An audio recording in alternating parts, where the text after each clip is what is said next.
Hey everybody, and welcome back to another episode of the I-5 Corridors Traffic Report. Tyson Alger here, joined by Justin Myers. We are, what is it, week 2.5 of fall camp? Yeah. Now, like football camp now. We're kind of getting into that doldrumy phase where you're in the middle of the lake. The dock is really far away, but that island that you're going to doesn't feel like it's getting all that closer. But thank God we have a crocodile with a random ass injury story to really kind of like get us going towards that second half. How are you doing, Justin? I'm doing okay. Let's start off with a quick health check. I have both collarbones intact. You? I mean, I have different sources telling me different things. Fair enough. It kind of depends on. I do want to talk about this this alleged potential collarbone issue, and then maybe we could deep dive into what I think is the bigger issue here, which is, of course, injuries in college football and the ongoing saga that will not quit. But can I open up with a confession? Can I open the podcast? May I, Tyson? May I open up with a confession of something silly that I did? Something some may say dumb. Some may say stupid that I did. Yeah, we're here for you. Thank you. I appreciate that. So I had this morning with this podcast, I have an errand to run. I have a meeting later. I had it planned out. I had it planned out it was going to be like clockwork. I was going to record this podcast. Then I had this specific errand that had to be done at this specific time. More on that in a minute. Then right after that, I had this meeting, and then it was going to, like clockwork, shall we say, work itself out. And then last night I had this realization. So at 10 o'clock, tickets go on sale for a concert I am planning on attending next summer. Okay. That I'm very excited about. Concert just got announced, and it's like, oh, Tuesday morning, tickets go on sale. I'm like, perfect. I'm recording with Tyson Tuesday morning. We'll record the pod. I'll buy the tickets, hit the meeting, boom, boom, boom. Very successful, productive Tuesday morning. That's a day that by the time you get to lunch, you're like, I had a good day. I really did. Yeah, I'm proud of myself. So proud of myself. Now, here's what I did not factor in. Because most of the time in my life, I go to concerts on the West Coast. Correct. This concert, fun little trip to Boise next summer. Oh. Yeah. Wife and I were thinking about, like, hey, where would be a fun place to go? We've never been to Boise. Let's go to Boise, see the show, spend a couple nights in the beautiful Rocky Mountains that is Boise, Idaho, which is in the Mountain Time Zone, not the Pacific Time Zone. Oh no! Tickets go on sale 10 o'clock. Tyson, local. Well, it is not local. It's not local to me. So if you wouldn't mind. Yeah, no, we can have we can have a heart out. I can just monologue for a couple of minutes while we overhear you maybe cursing under your breath. Well, see, here's what I figured would be. Is this like a Taylor Swift situation? Like are you afraid of not getting tickets, or are you I'm afraid just of not getting good tickets? Okay. What I would hopefully, if you wouldn't mind, because they're gonna go on sale right about the time we get into like what's grinded my gears. Oh, that's perfect. So That's we beautiful. could like pause. Yeah. If I get them, great. We then re-up, and if we do a good job of editing, no one would be the wiser, except for I've just explained it all what we're doing Correct. now. If I don't, and everything nobody falls, listens to the start. traditionally, fast forward through. If I don't get them, then we come back and I air my grievances. So Yeah, this is a big day for the pod. I just thought I would just open up to you and our audience. If it gets a little weird in about 45 minutes, and then maybe you see an abrupt stop, and then I come back maybe a little bit flustered, that's what's going on. What concert is it? Luke Combs is going to be playing Albertson Stadium next summer. I'm familiar with the name. I'm not familiar. Like, I can't put a song to it per se. So he's a country singer. Big college football anthems like. Okay. Like he did the song for the SEC network. He does. You'll see him on College Game Day. big Appalachian State guy, believe it or not. okay. But yeah, Luke Combs opening up as a band called Treaty Oak Revival, who I think you would very much like. It's kind of in your wheelhouse. Give Okay. you a little rec there. But yeah, much like college football scheduling is like, do we need to do this 8 months in advance? Concert ticket buying, 11 months or 10 months in advance. Don't know if we need to, but this is the world we live in. And so in about 50 minutes, we'll see how we do. Well, in the spirit of avoiding, did you see the one YouTube comment we got on the video last week? I did, and I feel like we need to just lean into it. Yeah, I mean, like here's the thing. It might be a lot of bro talk, but also like, what else are you expecting? Like this is it's kind of our thing. I've tried to do my best. And it's funny because when I started in radio, 2004, the only mean comments people could give you were they had to call you. Yeah. They had to call you and tell you, and boy did they. Did they light up 1320 The Score's phone line to tell me how bad I was and how they wished the other show that was on earlier, which was a syndicated ESPN show, was so much better, and how on earth did I get this job? But they had to at least call you. They had to put out the effort to call you. And then every once in a while, emails became kind of the norm. You would get... It's a little more passive. You get to do it from your... Yeah, but it's still like a name is on it, Yeah. even if it's... you had to go to the trouble to create a fake email if it was a fake email, but most of the time they just left their name on it because they didn't care, to tell me how much they disliked what I was doing. And then the world just changed with Twitter, didn't it? The world just changed with Twitter, and then comment sections, which, I mean, I guess they serve a purpose. I'm still trying to figure out what. If I ran a radio station or a newspaper, I would have an open forum for feedback, but it would still have to be a call line. Yeah. Nobody would ever call it. This generation, nobody wants to call They don't know anybody. what. It's a text. It's an email. In fact, like you could call it and it comes in right live on the podcast. Still, nobody would call it. Like, what if they don't pick up? Yeah, so we did get a comment last week that it's too much bro talk, but I feel like we're going to lean in. Yeah, and you don't want us doing X's and O's. Like, Really, you really don't. yeah. Can we talk some Oregon football, though? Yeah, I wanted to ask you. So last Wednesday I believe it was Wednesday, the running back Yes. Gates Day. That was a fascinating day for Oregon football because if you were a person who was completely offline for that day, maybe you have a job, maybe you're busy, maybe you have a family and loved ones at home, and you're not just on Twitter and on the message boards. You could have spent your whole Wednesday, gone to bed, and woken up on Thursday, and then maybe on Thursday you look through the practice report and you see a picture of Jordan Davidson and go, hey, that's my running back. Everything's good. That guy's looking healthy. Essentially what I'm trying to say is nothing happened on Wednesday, but everything kind of happened on Wednesday. It was... Yeah, so you mentioned you made a very good analogy, which is why you're the wordsmith that you are, and an incredible features writer, an award winner, as we mentioned last week. But it's a great analogy because we are to the point now where like the first day of school stuff is over. Yeah. Right? It's the first hey, everybody's excited to be back. Expectations for the season. You've seen who's gotten the glow up already. Exactly. So like the post media day, you got your free food. You see some familiar faces, and it's a lot of kumbaya. Welcome to camp. Here's all the great stuff we're going to be doing over the next 4 weeks, and you know what I mean. Now that's over. You can't really do a Boise State preview yet. You can't. I mean, it's still a little too early for previews and predictions. There's no access, so there's no day-to-day stuff.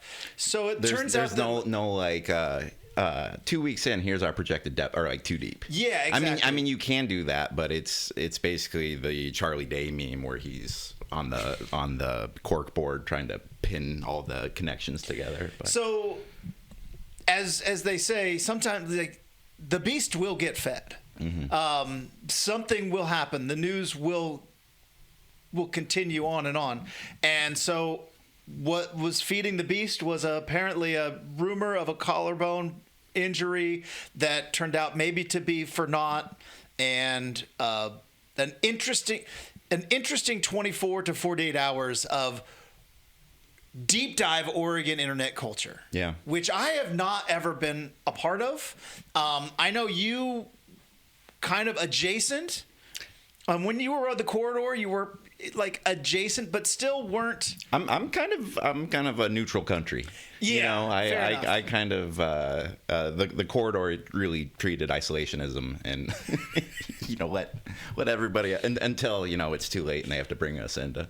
And so I was thinking about that this week, which here's where I am curious, because I am, I am a recovering media personality. I'm no longer a media personality.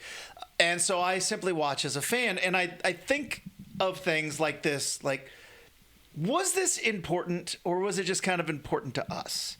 And so I would like to have this conversation from a fan and media perspective. And also I'm going to bring in my own Justin wants college football to stay the same and quit being so Right. NFL-y. Does it matter if we know who is and who is not injured in college football? In the ultimate big picture thing, I know it's news. I understand that, and that if it is true and you can report it, that it is news. But is there a need for college football to be more open and honest and more transparent when it comes to injuries? I don't think so, and I have a very weird reason behind it, but I'm curious your take on this, because it feels like at some point with super conferences, all of the gambling money and everything else, that the coach going, "Aw, shucks, I don't know how much longer that's going to fly." Yeah, I mean, like, that's, if it gets changed, that's going to be the reason why. It's going to be because of the gambling and the money, and so people have an accurate picture of what they are getting into every Saturday with their financials. I've kind of gone on both sides with the injury thing. You cover Oregon long enough that you just swing all around all the directions at some point. But I'm at the point right now, especially here in fall camp. This was a weird story because you have 4 straight weeks of practice. Guys are going to get hurt in that. Guys get hurt during any 4-week stretch of practice during the season. We obviously can't see things, so like there's not a little bit of the check and balance of, there was a rumor Jordan Davidson got hurt yesterday, but I see him out at practice today. You know, like something that could like quickly like nip that in the bud. But I think we have a tendency as the media, especially here during this 4-week period, where it's like there's no games, there's no practice. Like you basically have to go to every media availability and be like, what happened today? Tell us, Dan. Like, you're very forthright and forthcoming. Like, paint us a picture. I think that leads to a tendency to not intentionally overblow things that happen in fall camp, but like you hear a rumor and it's Jordan Davidson, it's a big name, and I have no knowledge that I want to share in terms of like how those stories came out. But you think you have a source, it's a slow period, it's a big name, like, yeah, I'm going to get this out there. Did that affect, let's say he was going to be out 8 weeks or so. I think that is a story that Oregon fans deserve to know as like the season's getting going. He's a guy that they've hyped quite a bit. He's a guy that, like, let's say he's going to be out of like 2 months and all of us reporters are still writing like Jordan Davidson set to lead the team in carries. Like, it's just at some point, like, yeah, just let us know. But at the same time, I think my issue with like how that day happened is at 4 p.m. we were talking to Rashad Samples for the first time all year, who's the running backs coach. So it's like one of those things. It's like, I know there's like this like race to like want to break news and get it first, but like, especially with the parameters of we can't see anything, we have like the one like person that like we can talk to that can kind of verify this for if he wants to, like he might. Yeah. that was just one of those where I was like, oh, patience probably would have paid off in this one entrance, because like I don't, and I'm not the breaking news guy. Like nobody comes to like Tyson Alger for like your breaking news, but like I just don't see the value for me personally in breaking an injury story that if it's true, we're all going to have in a couple hours anyways. Yeah. Just because the blowback potential if you're wrong, and if somebody gives you bad information, or maybe somebody is giving you information with bad intentions. That creates a whole the pro versus con. The con I think is way bigger there because nobody remembers who broke an injury story. See, that's part of what I wanted to get to is I know we have some of our friends in the media who may listen to this podcast every once in a while, and I think I've had these arguments up at the press box at Autzen Stadium in the middle of like a 48-3 blowout. People wonder what goes on up there. People just start arguing about silly stuff. stuff. You did that during the Washington game?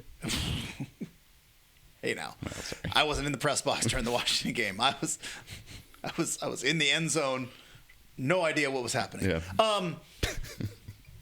Very little recollection of that second half, but my thought was like, nobody cares who got it first, and nobody cares like who broke it. If you're as a fan of football, once, especially in a Twitter world, once it gets broke, it gets retweeted, and I just ultimately get it from the people that I follow and that I like anyways. So take your time, get it right. If you don't get it right, it is not the end of the world. But here's the other thing about it that I keep going back to. I like my college football different than my NFL. I don't want an injury report. I find it kind of charming. You hate that there's even names on the jerseys.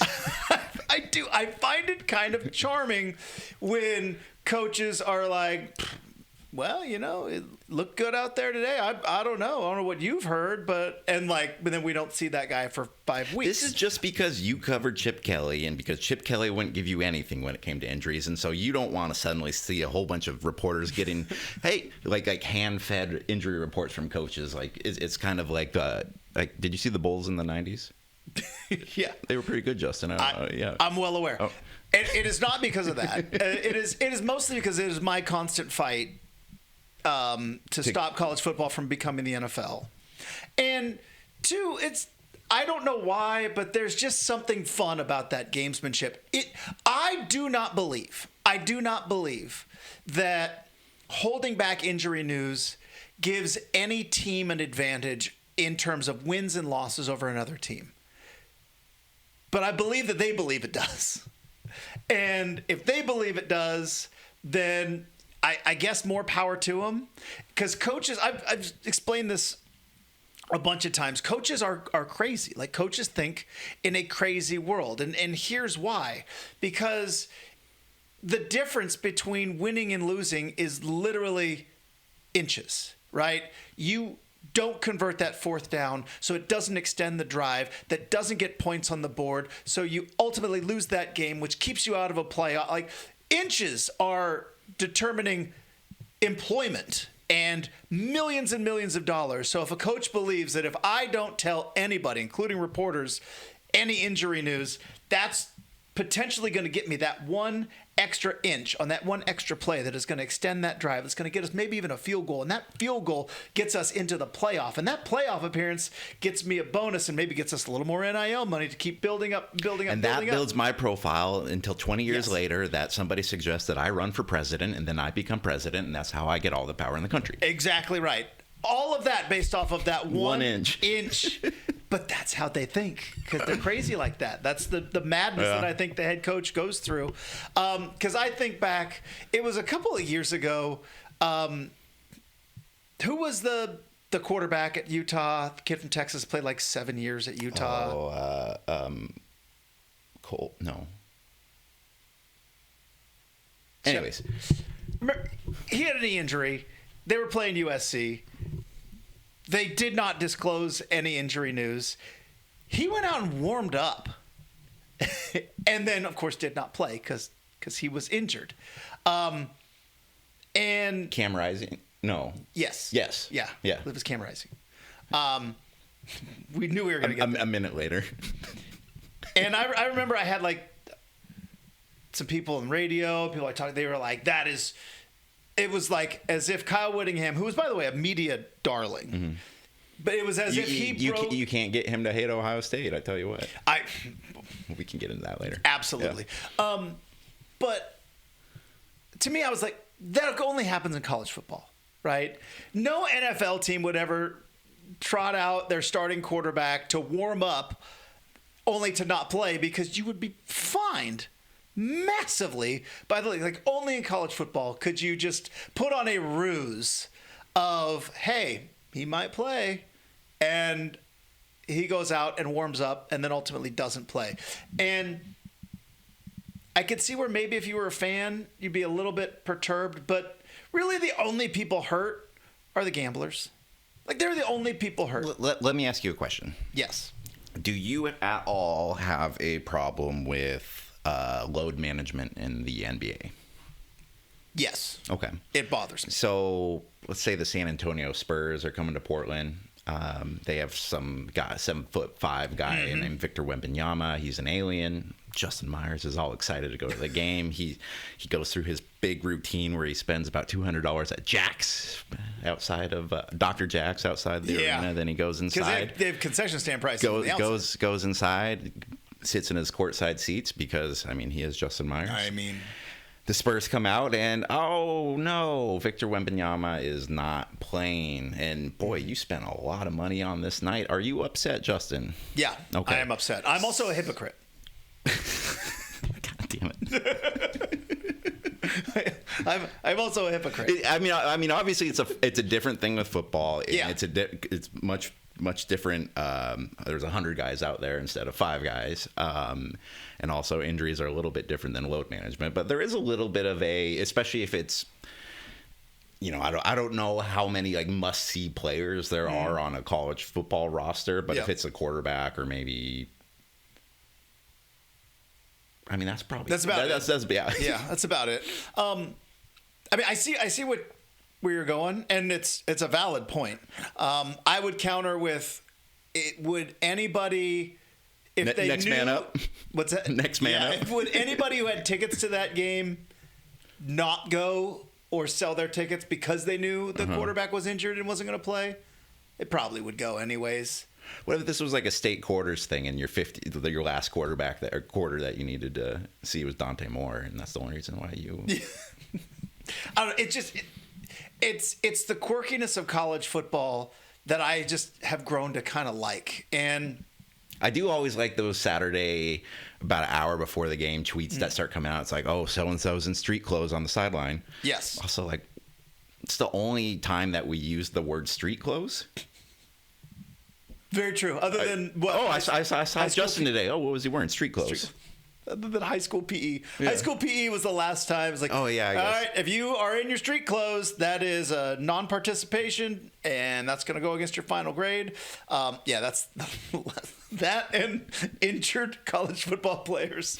And by the way, they're usually in sweats. I mean, I don't know if they'd wear those on the streets, but yeah. Yeah, in fact, that looks more like leisurely clothes, like it.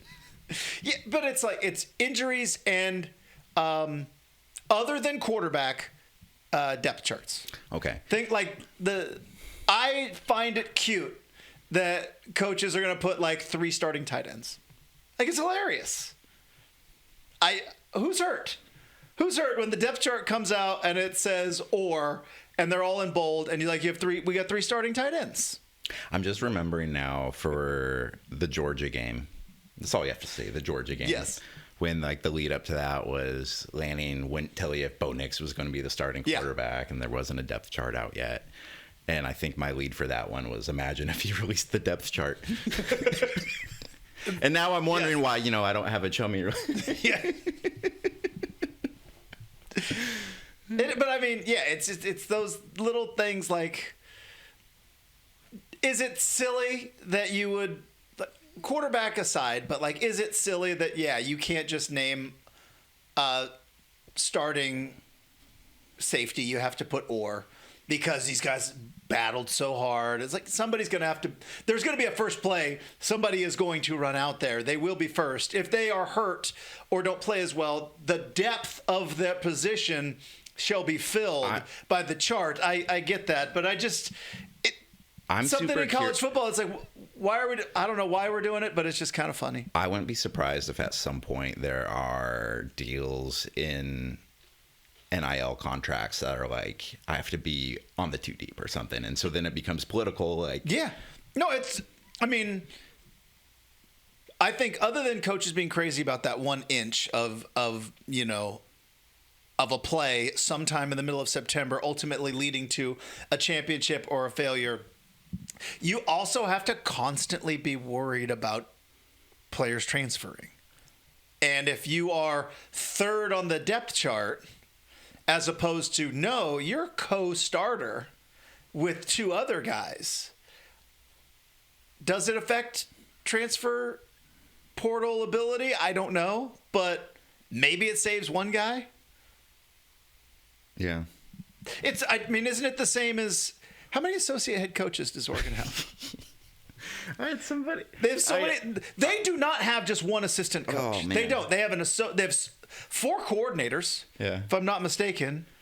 Or don't they have offensive, defensive coordinator, a passing game coordinator, a running game coordinator? And then my favorite then too is then when you get like assistant offensive coordinator. Exactly. Coordinators are associate head coaches. Like they don't have assistant coaches.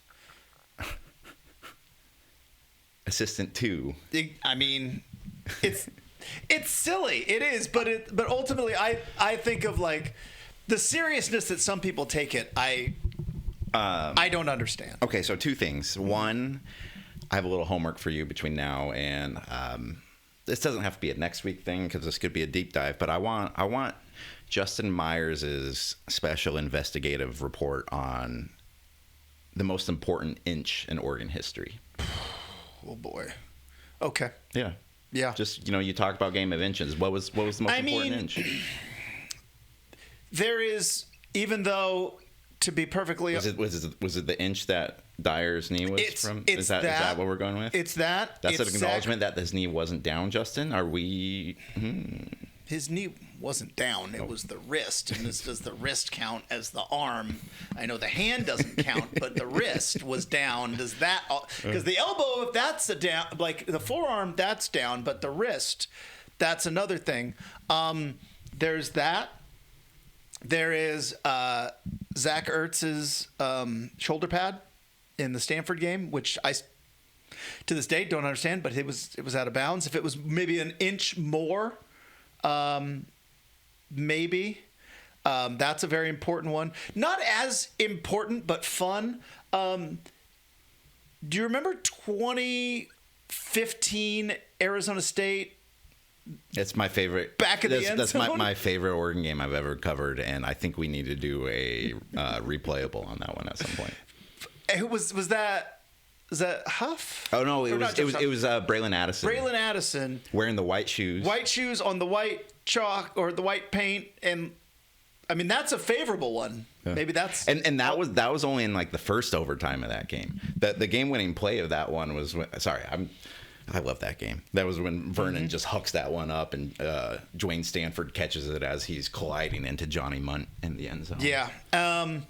This is multiple inches, but 4th down, Washington. Yeah. Yeah. The inch that Bo Nix's ankle went, I guess, too far. Like that. Yeah. That is, I think everything changes with that inch. Yeah. You could get some good SEO on that one. That's yeah. All right. So yeah. So those are the first that popped into my head. So that was the first thing, and then my second thing, just kind of putting a bow on the Jordan Davidson injury thing. Yeah. Getting this, I don't know how you consume this. Was it on Twitter? How did you get the news? Was it Twitter? Was it text? Was it? It popped in my TikTok algorithm first. Yeah. That TikTok, she's quick on it. Really is. I don't know how they do it, but I'm sure it's not. Not on the up and up. So I'm assuming you saw like breaking and then injury and then a name that you recognize, and that's always the biggest key, right? Is because there's a lot of If Joe Blow gets injured and you haven't heard of Joe Blow yet, you're probably not all that upset. I'm sure you could work yourself into being upset about it, but you know Jordan Davidson. Yes, he's a star. Clearly, he's a guy everyone's talking about. In that moment that you thought that he might miss an extended period of time, how did you feel? Like, did that, like, just from the preseason, all the vibes have been good. Here's the first bad vibe. What did that do to you? Not much, honestly. It was a blip of like, oh, that'd be a bummer. But I know, like, broken collarbone, seen guys come back from that. And this is where I know, again, I joked earlier that I'm a hypocrite, but this is where my argument of like not liking the playoff and not liking where college football is now does benefit. Like, camp injuries aren't the same anymore because you could make it back by mid-October and you just hang on. You're right in the mix. You make the 12-team playoff. You make a run. You can still win a national championship.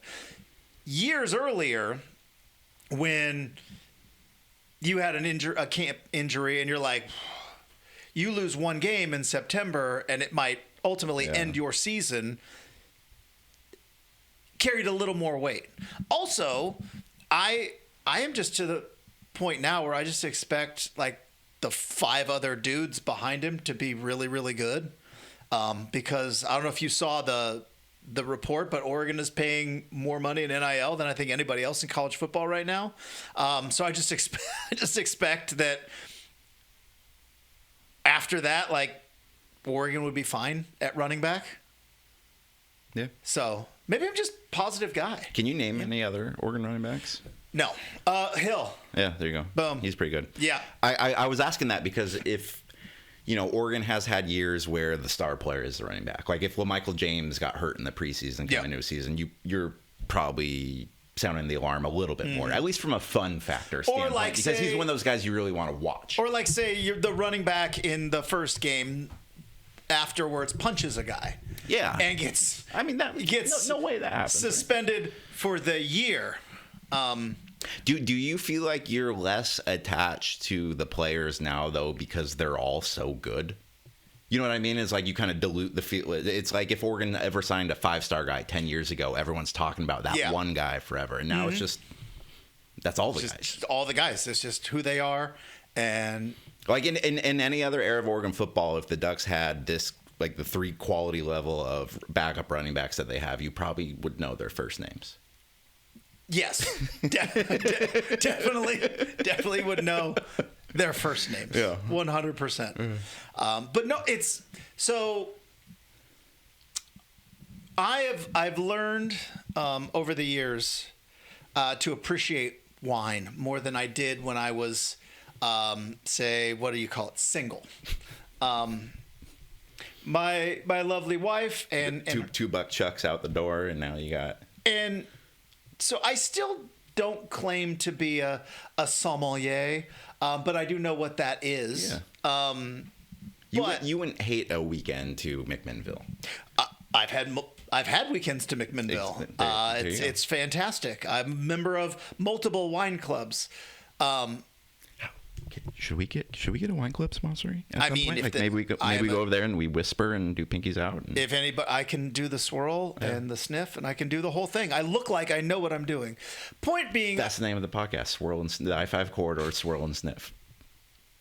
All right. Anyways, continue. I'm sorry. I'm gonna land this plane. I promise. Yeah, I know that. Yeah. But I learned years ago when wine tasting, and because it can get overwhelming, and somebody once told me, like, trust the label. Just trust the label. If you taste something from a certain winery, you're probably going to like everything that they make. Because they have the same process. And so with Oregon and Dan Lanning, like, I trust the label. I may not know their first names, Tyson. I may not know where they played last year. I may not know their hometowns. Like I knew that LaMichael James was from Texarkana. I may not, but I'm going to trust the label. Yeah. I'm going to trust that Dan Lanning and the NIL powers that be at Oregon are going to bring in a bunch of dudes who are going to be able to be next man up and be just fine. You still got the fastball, buddy. Thank you. Thank you. Glad I still got it. Still good to know. All right. So for people tracking the ticket buying process, it is currently 8:43. What time do you need to? We need to break this in 10 minutes. Okay. So what do you want to go for the last 10 minutes here on?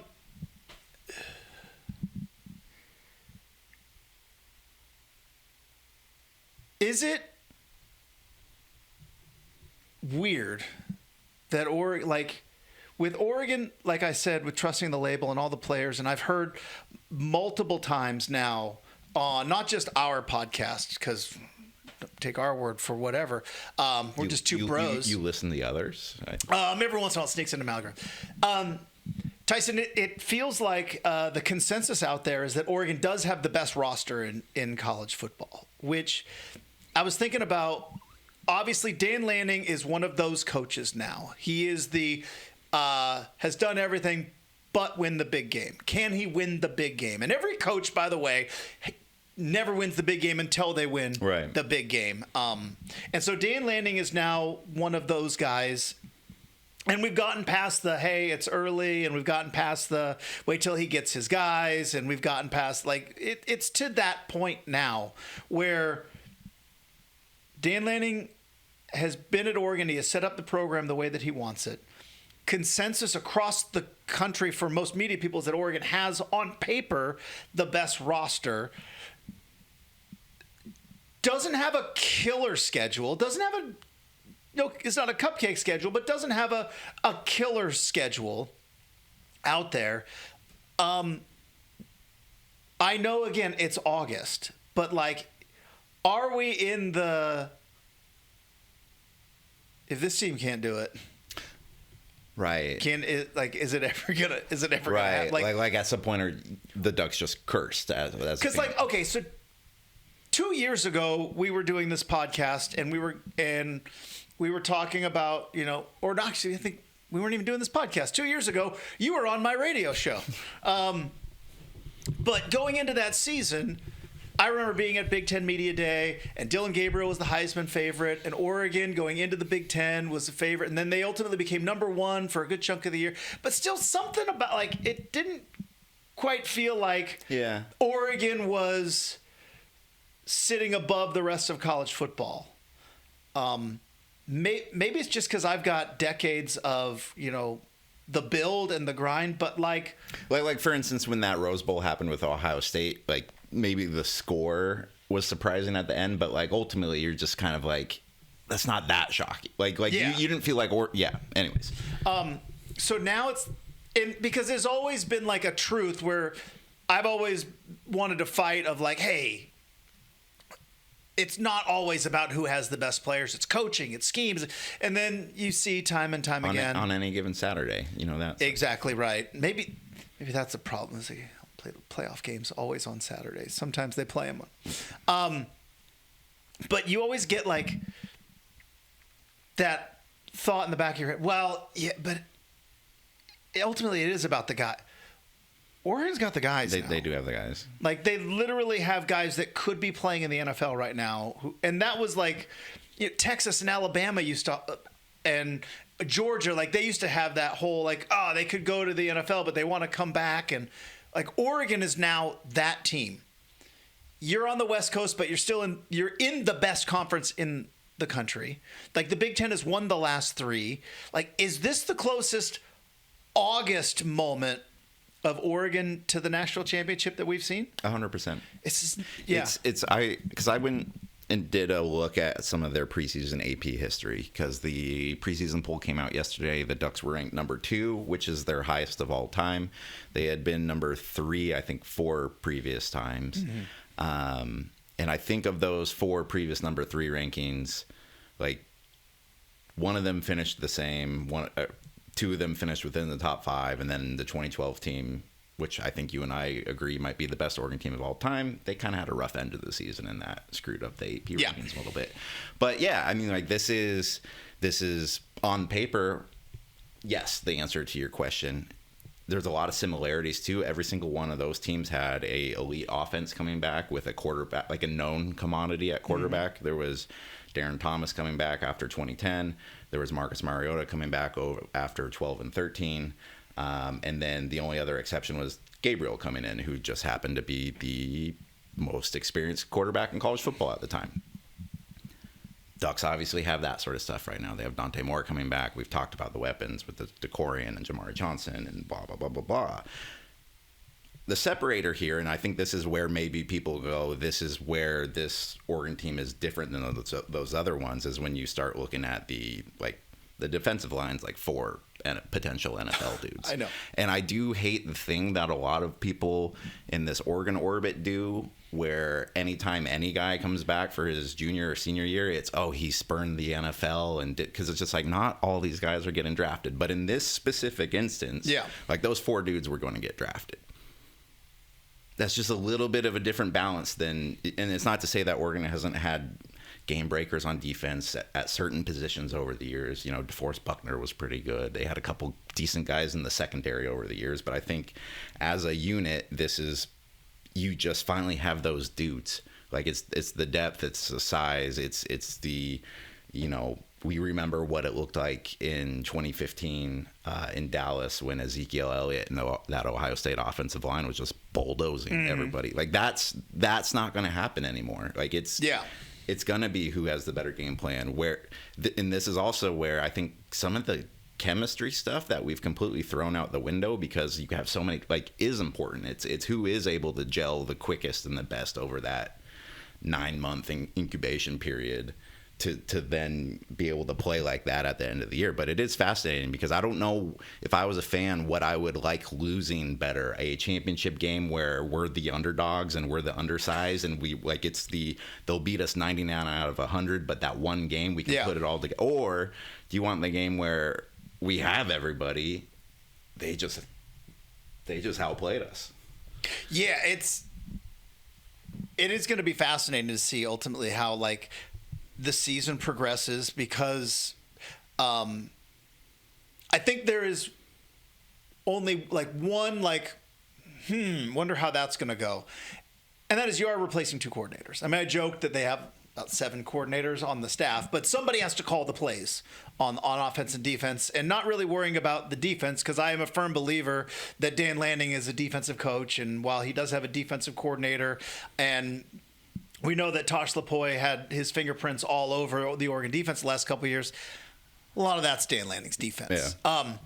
The offense is going to be what's interesting, because you have, again, we talked about weapon, like we haven't even talked about receivers yet, like the amount of receivers that Oregon has that could probably start for any other team in the country. They may have 3 of them. And with a returning quarterback and a backup quarterback who just happened to start in the Big Ten last year, was a 5-star recruit. Like, you mentioned Marcus, and you go back and look at those seasons, and in the back of your mind, you knew, like, boy, if he takes a hit on that knee, it all falls apart. That doesn't exist now. I hate to go back to that Ohio State title game, but I remember in the whole month leading up to that game, when you're doing all the radio interviews and they're trying to, all right, what's your prediction? It's, you know, Ohio State's better here, here, here, and here, and here, and they have more size. But, you know, with Marcus there, you know, there's always, like, you kind of needed that superhero sort of feeling. Yeah. And it's weird not kind of needing that anymore. You know, it's even like, Dylan Raiola is a pretty good backup, man. Like Dante Moore could get hurt, and like the Ducks could still be pretty good this year, and that's just kind of the balance of that thing. I don't know. It's just a different fandom connection, I think, because you're trusting the label, as you said. Well, and also I do think, like, there is the biggest advantage that Oregon is, I think, going to have in terms of winning a national title, and it's something that's not really talked about because I don't think we're wired to discuss it in college football. And that is the fact that they are as deep as they are. They're probably going to have the best roster in December as they have the best roster in August, which that's why Alabama and Georgia were so good all those years, right? That's why Ohio State Ohio State in 2014, which again, I don't know why we feel like we bring that up 7 times so far this podcast, but like 3 quarterbacks that had to play that year. Cardale Jones is throwing 70-yard bombs off his back foot in warm-ups, and I'm going Oregon's in trouble. So you are now in a different spot where like you actually have like the depth that when December comes around and January comes around and you do have to potentially win 3 postseason games, maybe 4, to win the national championship, you're going to have the dudes to do it. I mean, they had the dudes to do it last year. They just turned the ball over against Indiana. And then it turns out Indiana was pretty good, really, really, really good at football. So Oregon had the dudes. They just didn't execute very well last year. So that's the fascinating thing of the preseason Oregon talk. And speaking of execution, Justin, we've talked about it. You've pre-planned. You've done your mental preparations. Yeah. It is now time for you to execute. So we are going to take a little bit of a break here. We're going to see if you get your tickets or not. And if there's a second part of this podcast, it's because Justin is in either a good mood or he is raging. So we'll be back in a second. All right. It is 5 past the hour here on Tuesday, August 18th. Justin, you were back from the hunt. Did you provide for your family? We got him. We got him. Ladies and gentlemen. That's for the old heads out there. Yeah, exactly. Hopefully, you get that reference. And hopefully you don't get that reference. Yeah. We've moved past that as a country. But yeah, feels good. Yeah. So, traditionally we end the pod with like what's grinding your gears, but you're riding a high right now. I am riding high. So would that high be furthered by complaining about things, or do you want to go like what's? I have some thoughts. Okay. I do have some things I wrote down. Can I have one that I would love? Yeah. This isn't really a grinding gears. It's just more of a social faux pas situation. I'm assuming you go to the same barber. Yes. How long have you been seeing said barber? 7 years. Yeah. Shout out Levi. And have you ever, I'm sure you and Levi have a great relationship, and his hands know that head. Have any other hands touched your head in that 7-year span? Has any other clippers? Oh, absolutely not. Yeah. No. Levi's the only person that has cut my hair since 2018. And is that a trust thing on your end, or is it a loyalty thing? It's both. I know that when I walk in, I sit down, I don't have to answer any questions. He goes, same? I go, yep. And he goes to work, and that's the last he asked me about what he wants my hair to look like. And from that point on, we simply talk about his fantasy football team. Perfect. Yeah. And that's all you want. That's what you want. You don't want to go outside the guardrails. You know your lane. No. Yeah. In one time in that span, I changed it up. But as you may recall, Tyson, I used to be on TV. Had a little poofier hair when I was on TV. A bouffant. Sure. But then when the Blazers did they pay for your haircuts? When they you were did on not. TV? No, that one was on me. I could have probably that station's never going to make it. Yeah, they did not. And then when the Blazers left to go to Root and NBC Sports Northwest became no more, and I was done being on TV, I was like, you know what? Let's shorten it up. So went shorter hair, less maintenance. Okay. I was also doing morning radio, so I was like, I want the least amount of preparation as possible. So I changed it up once, but that's it. In the 7-8 years I've been going to see Levi, I've changed it once. Okay. So I asked this because I've been going to the same place and the same guy for, I think we've been seeing each other for about 5 years now. So you can say it's getting a little serious. Yeah, it's getting pretty serious. He knows, I don't have to explain the 2 cowlicks back here that, can make a bald spot that's already there look even worse. He knows his way around. My only issue is I have a weird schedule, and he's not open on Mondays. And I had done some bad planning the last couple weeks. I was out of town this weekend. I really needed to get a haircut because I'm flying out tomorrow for this work trip, and I want to look good on the road, right? He's not open on Monday. I have no time today on Tuesday. I'm flying out on Wednesday. I need a haircut on Monday. So I'm... Oh, no. Yeah. So, you know, I did the respectable thing first, and I looked for, like, great clips and, like, or, like, a perfect look or, like, you know, because I feel like that at least I can explain to him, like, hey, I was in a pinch.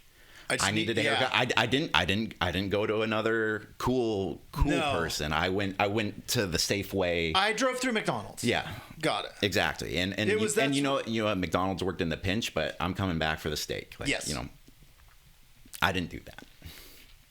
Mainly because the Great Clips here is no longer open. I Googled like North Portland barbershops and found like one that's just like, oh, we're open on Mondays. They have like the 4 people. And to my guy's credit, I didn't pick any certain one of them. I clicked the soonest available time. Yeah. You know, just randomize. Got a person, same price for my haircuts where I go. Went out there. I liked it. Oh, no. I liked it a lot. I liked it quite a bit. And it was a little bit closer to my house. So and they're open on Mondays. And they're open on Mondays. So, you know, I'm not ready to end my current relationship, but it was eye-opening. We start seeing other barbers?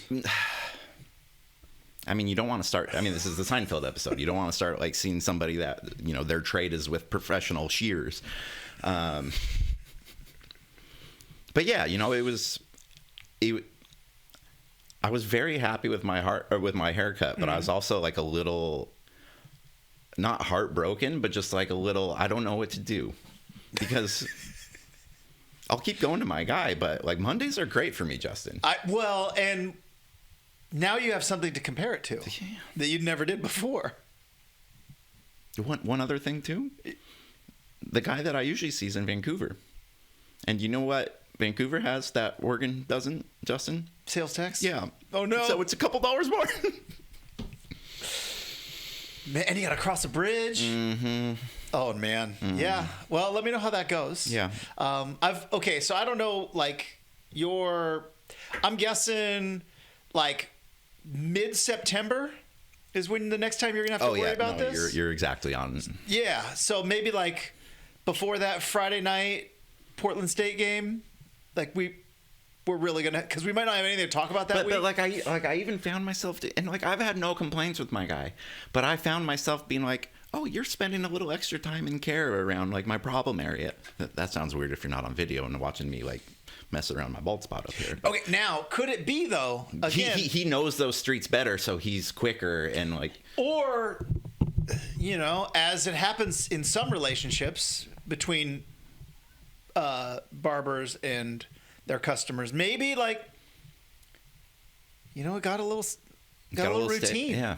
You know, it just going through the motions, and this new person is like, "Oh, I got a potential repeat customer here. Let me show a little bit of extra care," and that extra care may be what you needed. I mean, my guy's just like, "Cool, this is a peanut butter and jelly sandwich," because like you can't do anything cool with my hair. Like I have a very like, just clean up the sides and blend to the top. Like I'm not a They started asking me stuff like, all right, do you want like to show skin on the fade? I'm like, well, what does that mean? Give me a 0.5 or whatever, and then figure it out. You know, it's a haircut that takes 20 minutes. You know, it's not. No barber has cut my hair and been like, that's why I got into haircutting.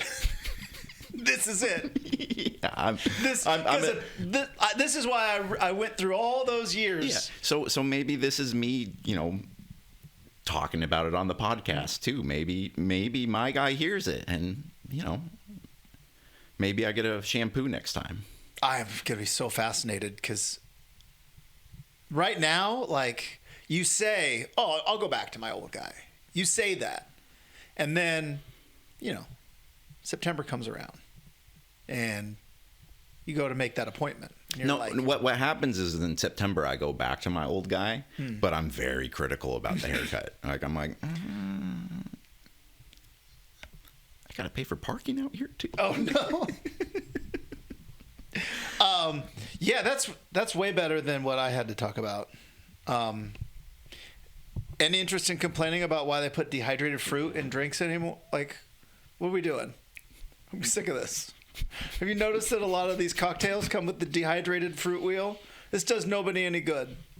Doesn't it then hydrate the fruit? So then it's just No. so then it's just fruit. You would think so, Yeah. but it's not. Once you dehydrate the fruit, it's pretty much dead. Like you've killed the essence of the fruit.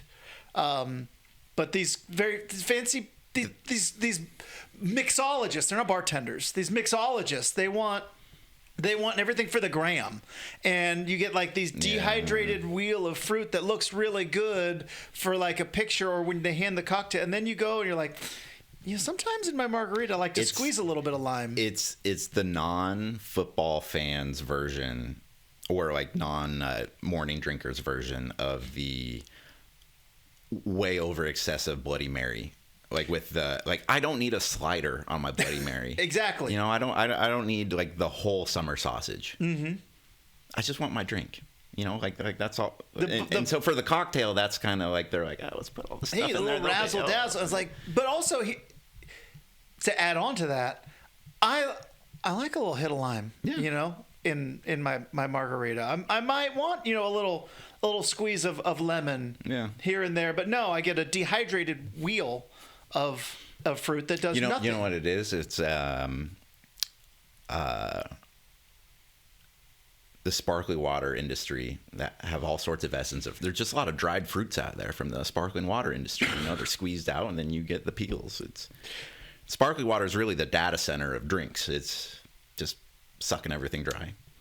Well, and what I'm thinking it is it's a cost-cutting measure because you can just buy a whole thing of like dehydrated lime wheels and they're good forever, as opposed to like our grandfathers did, and slicing up a lime. And then when you don't use said dehydrated lime in your drink, they just take it out and put it into. They really could. Yeah. I hope they wouldn't, but yeah. Is that like the new version of like the big ice cube? Yeah. It's the here's an old fashioned with a dehydrated orange wheel. It's like that's. Have you ever had like the old fashioned where like they put like the glass thing over it and they smoke it for? Does that make it? I've never. Is that aesthetic or is it actually add to the drink experience? I think it can add to it, but it's probably mostly for theater. It's kind of like the tableside guac. Exactly. Actually, tableside guac is. Worth it. Undeniably better than regular guac. It really is. It's kind of like when you go to a Chipotle and you can see them make the burrito in front of you versus ordering on the app. There's just a little bit more trust there. There's a human connection that we're losing, and we'd like to bring it back. Pro tableside guac, pro smoked old fashions, anti dehydrated fruit. Well, if you've enjoyed this hour of human connection between two bros, give us a like, give us a follow. You can check us out on YouTube. You can check us out on Spotify or Apple Podcasts, and you can also find us at i5corridor.com. Justin, any final thoughts before we take off? No, very excited about the trip that you were going on, and also very excited about actually talking about football in the next couple of weeks. When we talk next, I will have never been closer to knowing what it feels like to be Dan Lanning than I ever have before. So that's a great tease. Yeah, we'll be back next week. I booked that trip and I was so